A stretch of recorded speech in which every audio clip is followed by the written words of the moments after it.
অনেকদিন আগে নিমতলি নামের এক গায়ে বাস করত করিম নামের এক চাষি। চাষির ছিল দুই বউ, মাধবী আর বকুল। চল ছোট, তাড়াতাড়ি গিয়ে আমরা রান্নার কাজগুলো করে নেই। সেই সকালে ও মাঠে গেছে, বাড়ি ফেরার আবার সময় হয়ে গেল। এসে যদি আবার দেখে রান্না হয়নি, তাহলে আর রক্ষে থাকবে না আমাদের।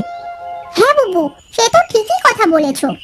তোমার মনে আছে দিদি, সেবার একদিন আমাদের রান্না হয়েছিল না? সেদিন এসে দেখলো আমরা রান্না করছি, আর কি কাণ্ডটাই না করে বসলো। সে আবার মনে থাকবে না? খুব মনে আছে।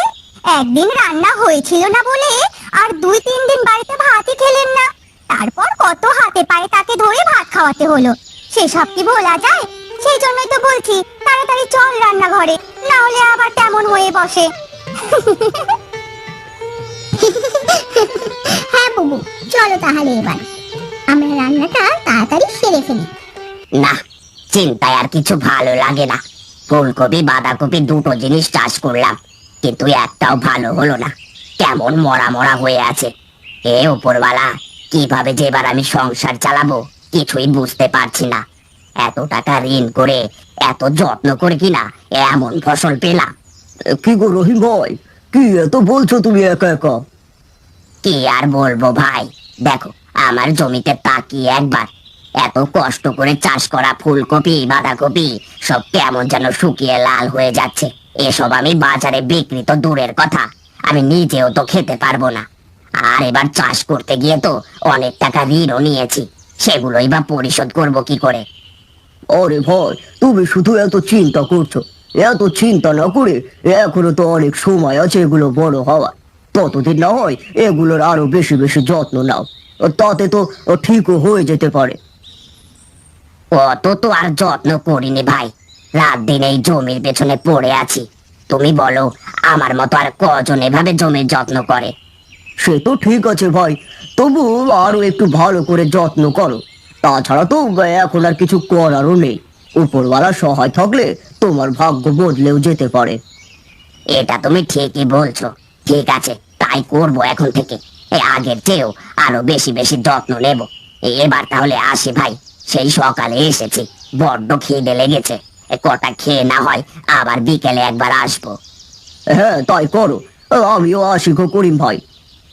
বলে রহিম তার বাড়ির দিকে হাঁটা দেয়। বুবু দেখো, এই আলুগুলোতে কেমন গাছ গজিয়ে গেছে। এই যা, এই আলুগুলো তো বেশ কিছুদিন আগে বাজার থেকে আনা হয়েছিল। এটা ওটা রান্না করতে করতে ও আলু আর রান্না করা হয়নি। এদিকে যে আবার আলুর গাছ গজিয়ে গেছে, তাও খেয়াল করিনি। আমারও একবার চোখে পড়েনি। এবার কি করব বলো তো বুবু? কি আর করবি, ও আলু আর খাওয়া যাবে না, ফেলে দিতে হবে। মা গো, কেউ আছো? ও মা গো, কেউ কি আছো? এই সময় তো কারোর আসার কথা না। দেখ তো ছোট, এই সময় আবার কে ডাকছে? ঠিক আছে, আমি দেখছি। কেউ আছো গো মা? এই বুড়িকে একটু সাহায্য করো গো মা। কে গো আপনি বুড়িমা? আর কাকে ডাকছেন? আমি এই গ্রামেরই একজন। ওই মাঠের ওপারে আমার ঘর। আমার কেউ নেই গো মা। আমার বড্ড ক্ষুধা পেয়েছে মা। আমাকে কটা খেতে দিবি মা? ওপরওয়ালা তোদের মঙ্গল করবে। ও, এই কথা। এসো গো বুড়িমা, আমাদের সাথে এসো। বসো এখানে। বুবু, এই বুড়িমার নাকি কেউ নেই। বেচারা কটা খাবার চাইছিল, তাই নিয়ে এলাম। তা বেশ করেছিস, এই তো রান্নাও হয়ে গেছে। তুই বুড়িমাকে একটু খেতে দে, আমি এই ময়লা আর আলু কটা ফেলে দিয়ে আসি। দাঁড়াও মা, এই আলুগুলো কেন ফেলে দেবে? এই আলুগুলোতে গাছ গজিয়ে গেছে, আর গাছ গজানো আলু আবার আমরা খেতে পারি না, তাই ফেলে দিতে যাচ্ছি। ফেলে দিস না মা, তোরা দুজন মিলে এই আলুর গাছ লাগা। দেখবি এই আলু তোদের ভাগ্য বদলে দেবে। আমার কথা শোন মা, এই আলু তোরা ফেলে দিস না, গাছ লাগা। ঠিক আছে বুড়িমা, আমরা তাই করব। আপনি বলছেন, আমরা নিশ্চয়ই গাছ লাগাবো।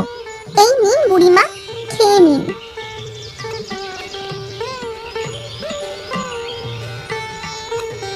আমার খাওয়া শেষ হয়ে গেছে, আমি এবার চলে যাব। তার আগে তোদের একটি কথা বলতে চাই।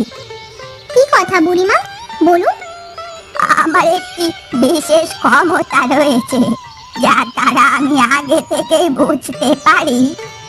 আমার সেই ক্ষমতার থেকে আমি বুঝতে পেরেছি সামনে তোদের একটু বিপদ আছে। কি বলছেন বুড়িমা? তাহলে এবার আমরা কি করব?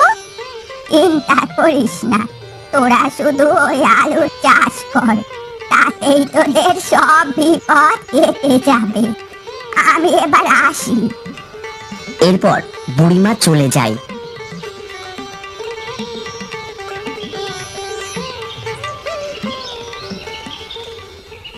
তুমি মাঠ থেকে ফিরে এসেছো? তা মুখ এমন শুকনো কেন? নিশ্চয়ই অনেক খিদা লেগেছে তোমার, তাই না? তা না বউ, আমার জমির ফসল এবার ভালো হচ্ছে না, তার জন্য আমার মনটা ভালো না। আবার ক্ষুধাও লাগছে একটু। আমাকে ভাত দাও, খেয়ে আবার জমিতে যেতে হবে। সে কি কথা, আবার যাবেন? হ্যাঁ, কি আর করার, ফসল ভালো করতে এটুকু কষ্ট করতেই হবে। ভাত দাও এবার আমাকে।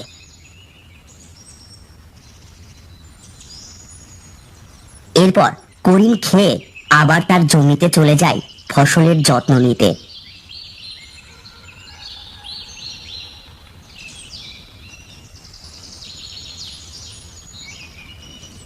ও তো চলে গেছে। চল ছোট, আমরা গিয়ে ওই আলুর গাছগুলো বাড়ির সামনে জায়গাটুকুতে লাগিয়ে দেই। বুড়িমা বারবার করে বলে গেছেন, বলা তো যায় না কি থেকে কি হয়। হ্যাঁ বুবু, চলো তাহলে।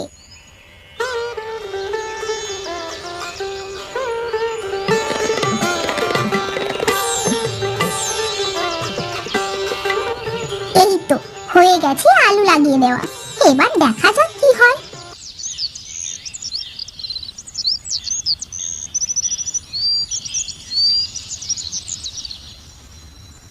হায় ওপরওয়ালা, এ কেমন ফসল দিলে আমায়? এত কষ্ট করার পরও আমার ফসল কেমন মরা। এই ফসল দিয়ে আমি কি করব? এখানে দাঁড়িয়ে হা হুতাশ না করে বাড়ি যাও ভাই। তাই যাই, চোখের সামনে এসব দেখে আমি আর সহ্য করতে পারছি না। আমার কপালটাই এমন ভাবে পড়তে হলো।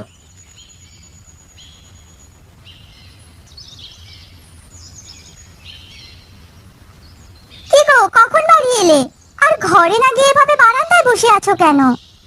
কি করব বলো বউ, আমার ফসল ভালো হয়নি, ও নিয়ে বাজারে যাওয়া যাবে না। আমি কি করব তাই ভাবছি।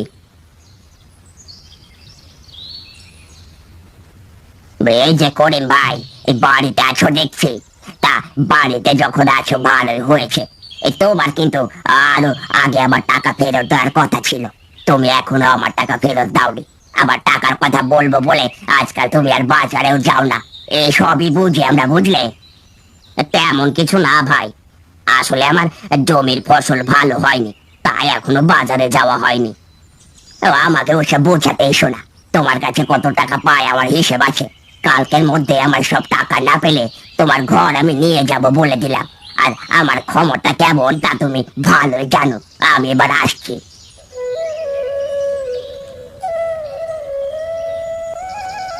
হে ওপরবালা, তুমি আমাকে একই বিপদে ফেলে দিলে।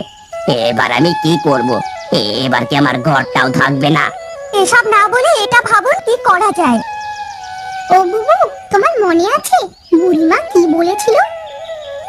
আরে ছোট, তুই তো ভালো কথা মনে করেছিস, চল তো গিয়ে দেখি।